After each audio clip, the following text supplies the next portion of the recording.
ভাইয়েরা আমার, এই আয়াতটা এত অর্থবহ, এটার মধ্যে আল্লাহ পাক এমন কিছু মেসেজ দিয়েছেন যে আয়াতটা শুনলে ঈমান বাড়ে, কমে না।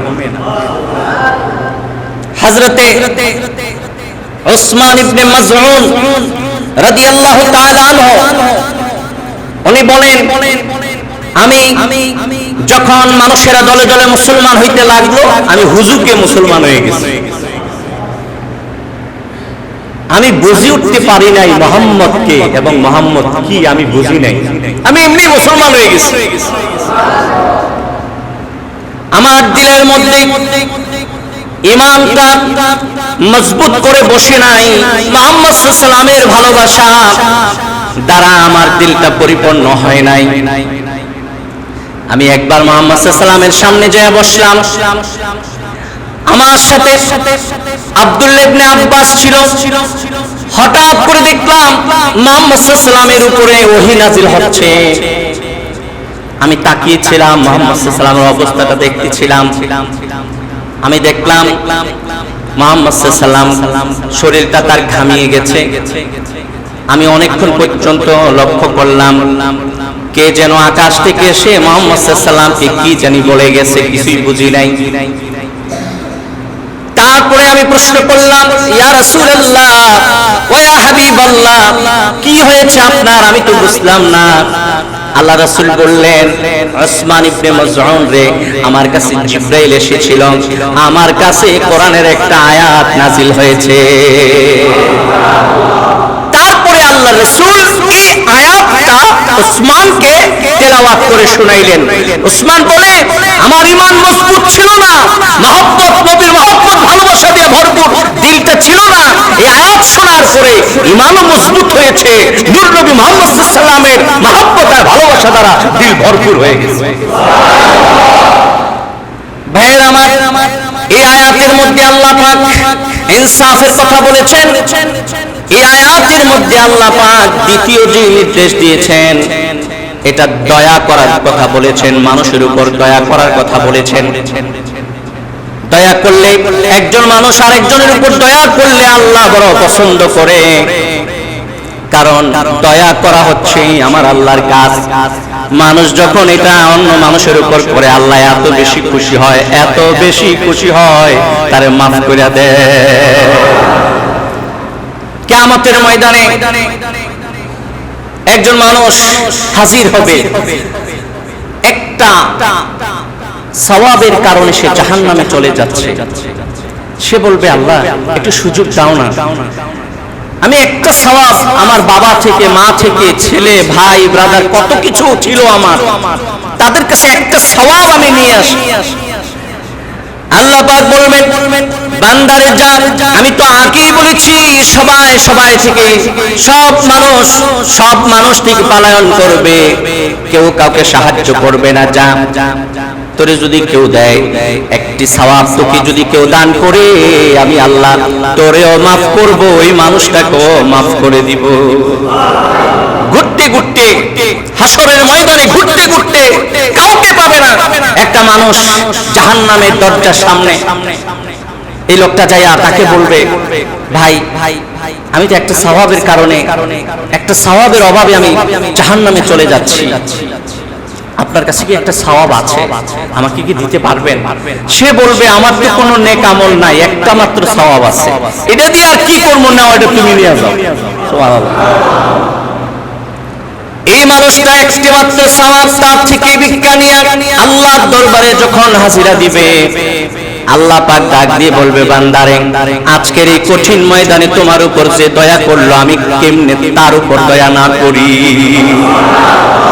যাও যাও, তুমিও জান্নাতে যাও, আর আমার ওই দয়াবান বান্দাটারও জান্নাতে নিয়ে যাও। দয়া মানুষ করলে আল্লাহ এত বেশি ভালোবাসে, এত বেশি খুশি হয়। একটা কাফের যদি একটা মুসলমানের উপর দয়া করে, আল্লাহ পাক এই কাফেরটারে ঈমান দিয়া মুসলমান বানায়া, তারে জান্নাতি বানায়া ঘরে কবরে নেয়। নাহমাদুহু ওয়া নাস্তাঈনুহু ওয়া নাস্তাগফিরুহু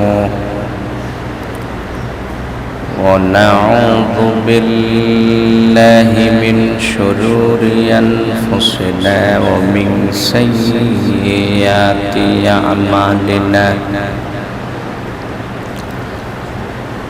من يهد الله فلا مضل له ومن يضلله فلا هادي له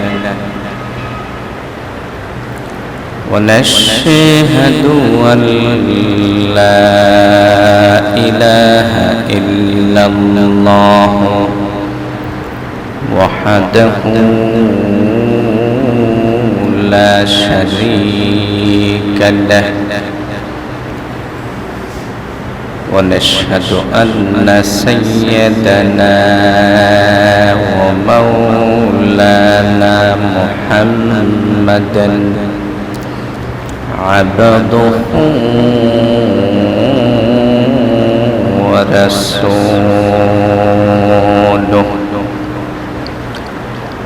أرسله بالحق بشيرا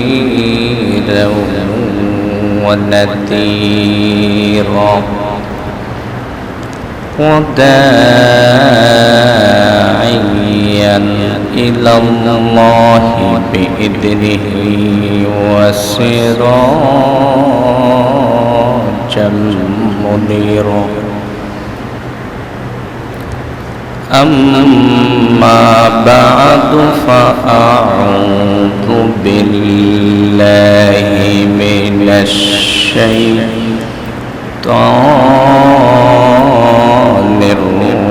الرجيم بسم الله الرحمن الرحيم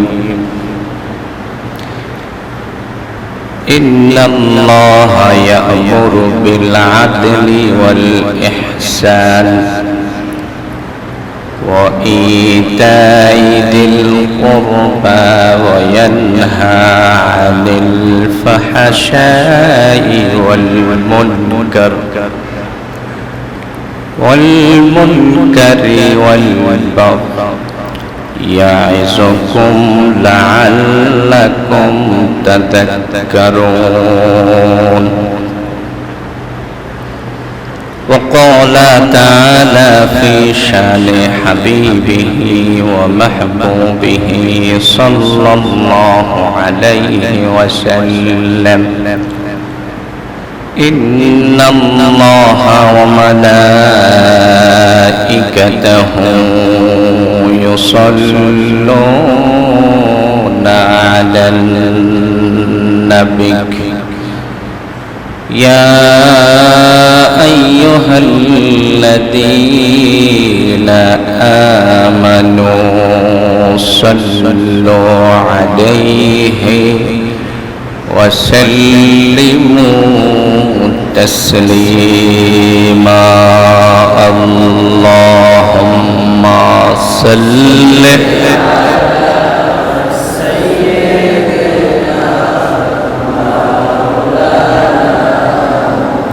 محمد وعلى آل سيدنا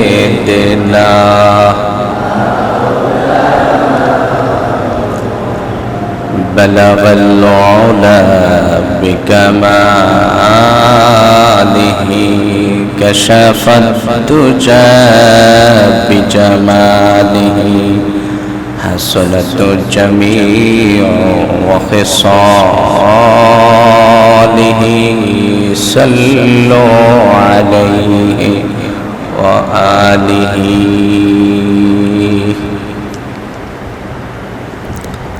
সম্মানিত মুসলিয়ানে কেরাম, আল্লাহ পাকের দরবারে আমরা শুকরিয়া জ্ঞাপন করছি। আল্লাহ পাক আজকে এই পবিত্র জুমার নামাজ আমাদের সকলকে হাজির হওয়ার তৌফিক দান করেছেন। আমরা সকলে পড়ছি আলহামদুলিল্লাহ।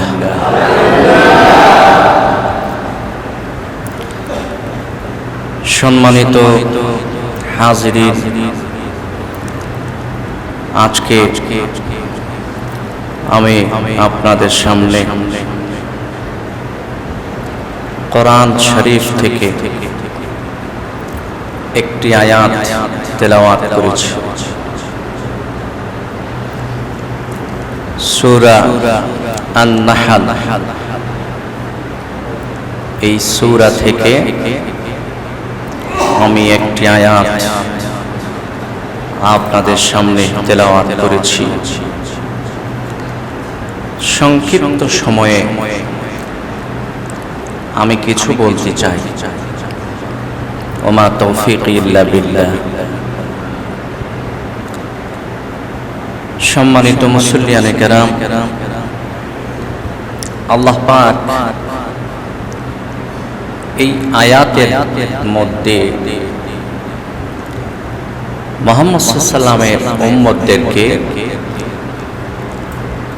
তিনটা আদেশ এবং তিনটা নিষেধ করেছে। আয়াতটা আমাদের জন্য অত্যন্ত গুরুত্বপূর্ণ। আয়াতটা এত বেশি গুরুত্বপূর্ণ, এই আয়াত এত বেশি তাৎপর্য রাখে। আল্লাহ রাসূলের একজন সাহাবী হযরত আকসাম ইবনে সাইফি রাদিয়াল্লাহু তাআলা আনহু, উনি শুধু এই আয়াতটা শুনে মুসলমান হয়ে গেছে। আল্লাহ পাক এই আয়াতের মধ্যে এমন কি বলেছেন যেটা শুনে একটা কাফের ঈমান এনেছে, মুসলমান হয়ে গেছে।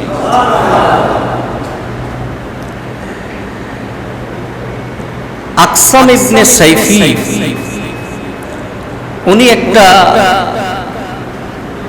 গোত্রের নেতা ছিলেন। যখন উনি মুহাম্মদ সাল্লাল্লাহু আলাইহি ওয়াসাল্লামের খবর শুনলেন, তখন উনি নিজে আমার রাসূলের সাথে দেখা করার জন্য রওনা দিলেন। ওনার দলের লোকেরা ওনাকে বলল, জনাব, আপনি আমাদের নেতা, আপনি নিজে যাওয়ার ঠিক হচ্ছে না। আপনি একটা কাজ করেন, আপনি কিছু মানুষ পাঠান, মুহাম্মদ সাল্লাল্লাহু আলাইহি ওয়াসাল্লাম কেমন তারাই আপনার কাছে এই খবরটা দিবে। হযরত আকসাম দুইজন মানুষ আমার নূর নবীর কাছে প্রেরণ করলেন। তারা রাসূল সাল্লাল্লাহু আলাইহি ওয়াসাল্লামের কাছে গেলেন, যে বললেন, ইয়া রাসূলুল্লাহ, হে নবী, আপনার কাছে আমাদের দলনেতা আকসাম ইবনে সাইফি আমাদেরকে প্রেরণ করেছে। আপনাকে উনি দুইটা প্রশ্ন করেছেন। প্রশ্ন কয়টা? প্রশ্ন দুইটা হলো, মান আনতা ওয়া মা আনতা, আপনি কে এবং আপনি কি। সুবহানাল্লাহ। আল্লাহ রাসূল সাল্লাল্লাহু আলাইহি ওয়াসাল্লাম বললেন, আনা মুহাম্মদ ইবনে আব্দুল্লাহ, আমি কে জানো? আমি আব্দুল্লাহর পুত্র মুহাম্মদ সাল্লাল্লাহু আলাইহি ওয়াসাল্লাম। আর আমি কি শোনো? আনা আব্দুল্লাহি ওয়া রাসূলুহু। সুবহানাল্লাহ। আমি হইলাম আল্লাহর বান্দা এবং তার রাসূল। এই দুই প্রশ্নের উত্তর দেওয়ার পরে আল্লাহ রাসূল সাল্লাল্লাহু আলাইহি ওয়াসাল্লাম তাদেরকে এই আয়াতটা তেলাওয়াত করে শোনাইলেন। আল্লাহ রাসূল তাদেরকে তেলাওয়াত করে শোনাইলেন, ইন্নাল্লাহা ইয়া'মুরু বিল আদলি ওয়াল ইহসান ওয়া ইতা'i যিল কুরবা ওয়া ইয়ানহা আনিল ফাহশাই ওয়াল মুনকারি ওয়াল বাগই ইয়াইযুকুম লাআল্লাকুম তাযাক্কারুন। আমার রাসূল যখন এই আয়াত শোনাইলেন তারা পাগল হয়ে গেল।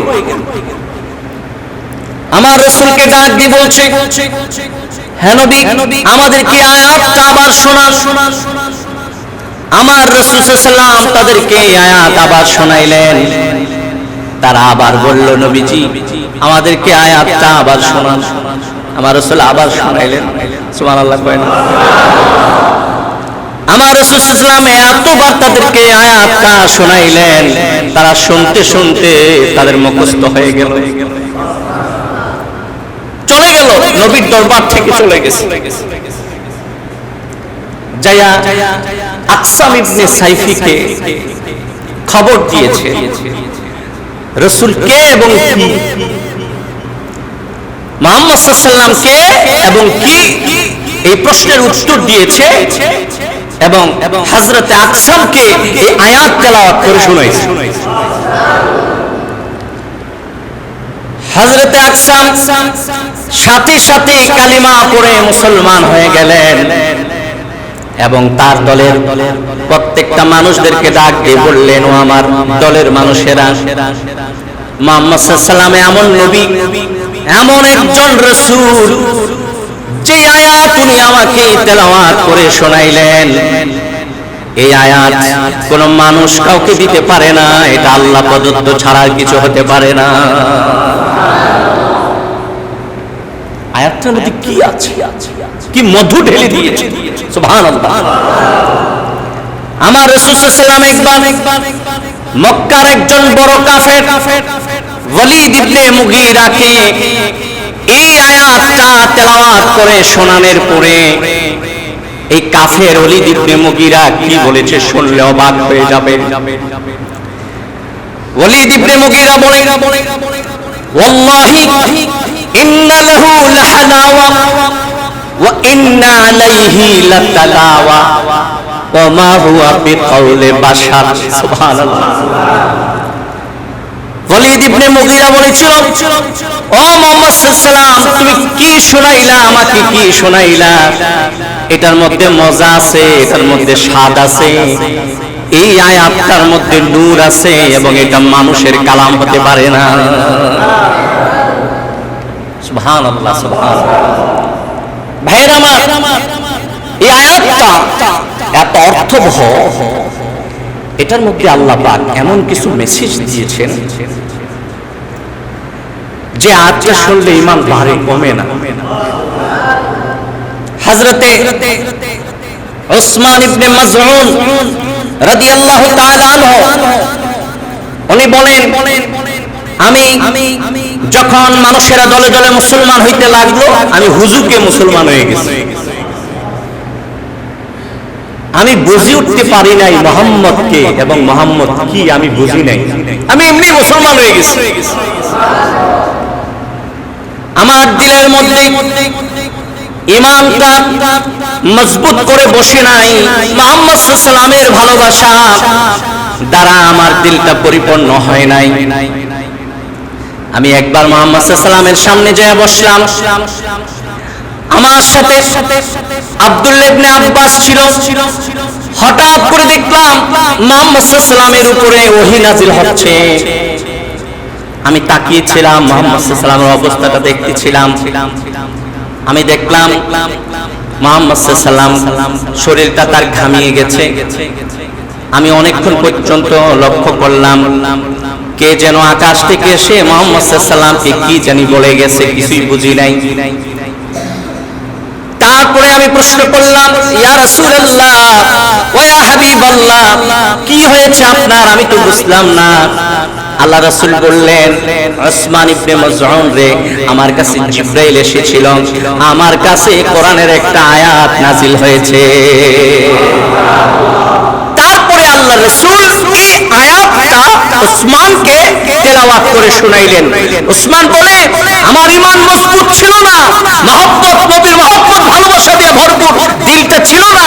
এই আয়াত শোনার পরে ঈমানও মজবুত হয়েছে, নূর নবী মুহাম্মদ সাল্লাল্লাহু আলাইহি ওয়াসাল্লামের মহব্বত আর ভালোবাসা দ্বারা দিল ভরপুর হয়ে গেছে। কেমন একটা আয়াত, সুবহানাল্লাহ। সম্মানিত হাজরিন, এই আয়াতের মধ্যে আল্লাহ পাক কি বলেছেন এটা বোঝার দরকার আছে না? এই আয়াতের মধ্যে আল্লাহ পাক তিনটা আদেশ এবং তিনটা নিষেধ আমাদেরকে করেছেন। এক নাম্বার আদেশ হচ্ছে ইন্নাল্লাহা ইয়া'মুরু বিল আদলি, আল্লাহ পাক আদল, ইনসাফের নির্দেশ দিয়েছেন। সুবহানাল্লাহ। আদল মানে সমান করা, কোন জিনিসকে সমান করলে এটাকে আদল বলে, মানে মানুষের মধ্যে ইনসাফ প্রতিষ্ঠা করা। সুবহানাল্লাহ। আমার রাসূল সাল্লাল্লাহু আলাইহি ওয়াসাল্লাম পৃথিবীতে ইনসাফ প্রতিষ্ঠার জন্য এসেছেন এবং ন্যায় বিচার আমার রাসূল করে গেছেন। ন্যায় বিচার যদি কাফেরের পক্ষে যায়, এটা আমার রাসূল করেছেন। সুবহানাল্লাহ বলবেন না? একজন মুসলমান আর একজন কাফের রাসূলের দরবারে আসছে একটা মামলা নিয়ে। রাসূল সাল্লাল্লাহু আলাইহি ওয়াসাল্লাম দেখলেন মুসলমানটা অন্যায় করছে, রায়টা কাফেরের পক্ষে যায়। আমার রাসূল সাল্লাল্লাহু আলাইহি ওয়াসাল্লাম কাফেরের পক্ষে রায়টা দিলেন। ওই যে মুসলমান, সেটা আসলে প্রকৃত মুসলমান ছিল না, এটা ছিল মুনাফিক। রাসূল সাল্লাল্লাহু আলাইহি ওয়াসাল্লামের বিচার তার পছন্দ হয় নাই। নাউজুবিল্লাহ বলবেন না? সেই বিচার নিয়ে গেছে হযরত ওমরের দরবারে সানি করার জন্য। রাসূলের বিচার তার পছন্দ হয় না। এই পৃথিবীতে রাসূলের বিচার তার পছন্দ হবে না, এই পৃথিবীতে তার থাকার কোনো অধিকার। ওই কাফেরটা বলল ওমরকে, হে ওমর, আমাদের এই বিচার রাসূল সাল্লাল্লাহু আলাইহি ওয়াসাল্লাম করেছেন। ওমর অবাক হয়ে গেছে, রাসূল যেই বিচার করেছেন এই বিচার আবার আমার দরবারে আসছে। হযরত ওমর দুজনকে বললেন, বসো। ঘরের ভিতরে গেলেন, একটা তরবারি এনে ওই মুনাফিক মুসলমানটাকে, যেটা মুনাফিক, এটার গর্দানটা উড়িয়ে দিলেন। সুবহানাল্লাহ। হযরত ওমর বললেন, আমার রাসূলের ইনসাফপূর্ণ বিচার যার পছন্দ হয় না, তার বিচার এটাই, সে জাহান্নামে চলে যাবে। সেজন্য ওমর হয়েছেন আল ফারিক বাইনাল হাক্কি ওয়াল বাতিল, হক এবং বাতিলের মধ্যখানে ওমর একটা ফেরাক করে দিয়েছিলেন। সুবহানাল্লাহ। সম্মানিত হাজরিন, এই পৃথিবীতে ইনসাফ প্রতিষ্ঠা করতে হবে। যখন পৃথিবীতে ইনসাফ প্রতিষ্ঠা হবে, বাঘ আর হরিণী এক পেয়ালায় পানি পান করবে। সুবহানাল্লাহ। ভাইয়ের আমার, এই আয়াতের মধ্যে আল্লাহ পাক ইনসাফের কথা বলেছেন। এই আয়াতের মধ্যে আল্লাহ পাক দ্বিতীয় যে নির্দেশ দিয়েছেন, এটা দয়া করার কথা বলেছেন, মানুষের উপর দয়া করার কথা বলেছেন। দয়া করলে, একজন মানুষ আরেকজনের উপর দয়া করলে আল্লাহ বড় পছন্দ করে, কারণ দয়া করা হচ্ছে আমার আল্লাহর কাজ। মানুষ যখন এটা অন্য মানুষের উপর করে, আল্লাহ এত বেশি খুশি হয়, এত বেশি খুশি হয়, তারে মাফ করে দেয়। কিয়ামতের ময়দানে একজন মানুষ হাজির হবে, একটা সওয়াবের কারণে সে জাহান্নামে চলে যাচ্ছে। সে বলবে, আল্লাহ একটু সুযোগ দাও না, আমি একটা সওয়াব, আমার বাবা থেকে, মা থেকে, ছেলে, ভাই, ব্রাদার, কত কিছু ছিল আমার, তাদের কাছে একটা সওয়াব আমি নিয়ে আসি। আল্লাহ পাক বলবেন, বান্দারে যা, আমি তো আগেই বলেছি সবাই থেকে, সব মানুষ থেকে পলায়ন করবে, কেউ কাউকে সাহায্য করবে না, যা। তোরে যদি কেউ দেয় একটি সওয়াব তোকে যদি কেউ দান করে আমি আল্লাহ তোরেও মাফ করব, ওই মানুষটাকেও মাফ করে দিব। ঘুরতে ঘুরতে হাসরের ময়দানে ঘুরতে ঘুরতে কাউকে পাবে না। একটা মানুষ জাহান্নামের দরজার সামনে, এই লোকটা যাইয়া তাকে বলবে, ভাই আমি তো একটা সওয়াবের কারণে, একটা সওয়াবের অভাবে আমি জাহান্নামে চলে যাচ্ছি, আপনার কাছে কি একটা সওয়াব আছে, আমাকে কি দিতে পারবেন? সে বলবে, আমার তো কোনো নেক আমল নাই, একটা মাত্র সওয়াব আছে, এটা দিয়ে আর কি করবো, না এটা তুমি নিয়ে যাও। সুবহানাল্লাহ। এই মানুষটা একটি মাত্র সওয়াব তার থেকে ভিক্ষা নিয়ে আল্লাহর দরবারে যখন হাজিরা দিবে, আল্লাহ পাক ডাক দিয়ে বলবে, বান্দারে আজকের এই কঠিন ময়দানে তোমার উপর যে দয়া করলো, আমি কেমনে তার উপর দয়া না করি? যাও যাও তুমিও জান্নাতে যাও, আর আমার ওই দয়াবান বান্দাটারও জান্নাতে নিয়ে যাও। দয়া মানুষ করলে আল্লাহ এত বেশি ভালোবাসে, এত বেশি খুশি হয়, একটা কাফের যদি একটা মুসলমানের উপর দয়া করে, আল্লাহ পাক এই কাফেরটারে ঈমান দিয়া মুসলমান বানায়া তারে জান্নাতি বানায়া ঘরে কবরে নেয়। সংক্ষিপ্ত সময়ে আমি আব্দুল্লাহ ইবনে মুবারকের একটা ইতিহাস আপনাদেরকে শোনায় দিচ্ছি। আব্দুল্লাহ ইবনে মুবারক বলে, আমি একবার হজ করতে গিয়েছি, তওয়াফ করে আমি মাকামে ইব্রাহিমের মধ্যে 2 রাকাত নামাজ পড়েছি। সেখানে আমার একটু ঘুম চলে এসেছে, আমি ঘুমিয়ে গেছি। স্বপ্নে যোগে দেখি আমার রাসূল সাল্লাল্লাহু আলাইহি ওয়াসাল্লাম আমার সামনে হাজির। আল্লাহ রাসূল এসে বলছে, আব্দুল্লাহ ইবনে মুবারক, তুমি যখন বাগদাদে যাইবা, সেখানে যাইয়া দেখবা একজন অগ্নি পূজক, তারে যাইয়া আমার সালাম দিও। একটি অগ্নি পূজক, তাকে আমার সালাম দিও, আর তাকে বইলো আল্লাহ তার উপর খুশি হয়ে গেছে। আব্দুল্লাহ ইবনে মুবারকের ঘুম ভেঙে গেছে। উনি চিন্তা করছেন, এই স্বপ্ন আমারে কে দেখাইলো? এটাকে রাসূল দেখাইলেন নাকি শয়তান দেখাইলো? একটা অগ্নি পূজকের জন্য সালাম, রাসূলের সালাম, আল্লাহ তার উপর খুশি হয়ে গেছে, ব্যাপারটা উনি বুঝতেছিলেন। আবার ঘুমিয়ে গেছে, একই স্বপ্ন আবার দেখলেন, ঘুম ভেঙে গেছে, বুঝতে পারছে না, আবার ঘুমিয়ে গেছে, আবার দেখলেন রাসূল একই স্বপ্নটাকে দেখাইলেন। উনি বুঝতে পারলেন যে এই স্বপ্নটা আমার রাসূলের পক্ষ থেকে হয়েছে। গেলেন হজ শেষ করে বাগদাদে, সেখানে যায় ওই মাজুসিকে তালাশ করলেন, বাহির করলেন, যায় তাকে জিজ্ঞেস করলেন, বাবা আপনি জীবনে কি ভালো কাজ করেছেন বলেন। উনি বললেন, আমি একটা ভালো কাজ করছি, আমার 5টা মেয়ে 4টা ছেলে, আমার 4 ছেলের কাছে আমার 4 মেয়ের আমি বিয়ে দিয়ে দিয়েছি। নাউজুবিল্লাহ। আব্দুল্লাহ ইবনে মুবারক বলে, বাবা আপনি যে কাজ করেছেন এটা শরীয়তে একটা হারাম কাজ, এটা ভালো কাজ দিতে পারেন, আপনি বলেন আর কি ভালো কাজ করেছেন। ওই মাজুসি ডাক দিয়ে, আব্দুল্লাহ ইবনে মুবারক, আর একটি ভালো কাজ আমার আছে।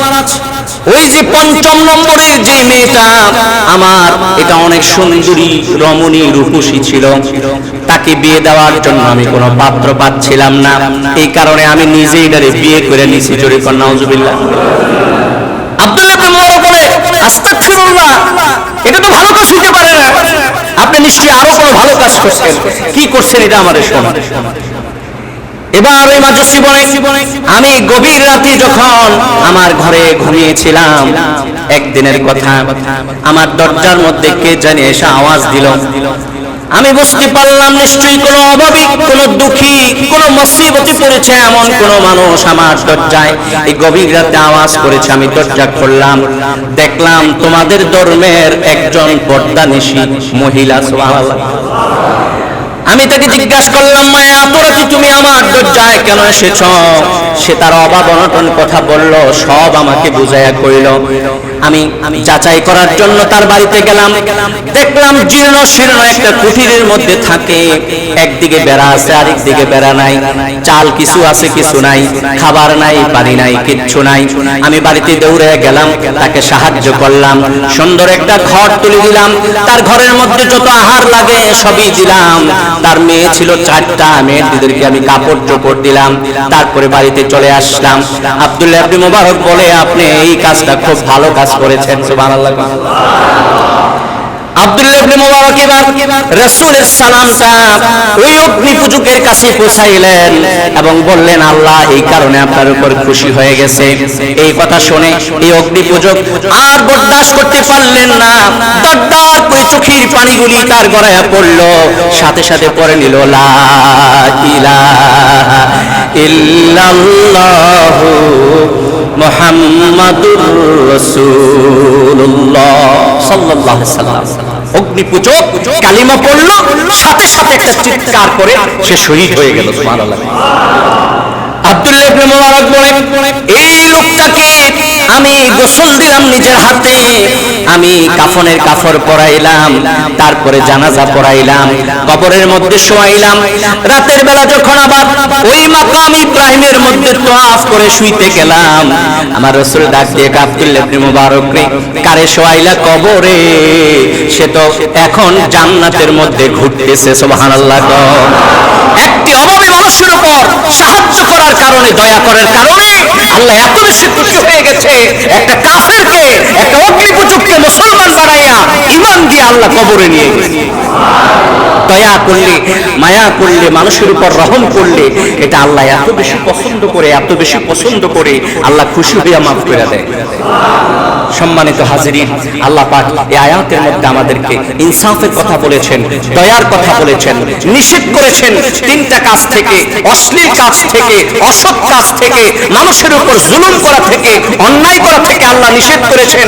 আল্লাহ যেন এই কাজগুলি, নেক কাজগুলি করার তৌফিক দেয়, বদ কাজ ছাড়ার তৌফিক আমাদেরকে দান করে, বলুন আমিন। ওয়া আখির দাওয়ানা আলহামদুলিল্লাহি রাব্বিল আলামিন। যারা সুন্নাত করেন নাই 4 রাকাত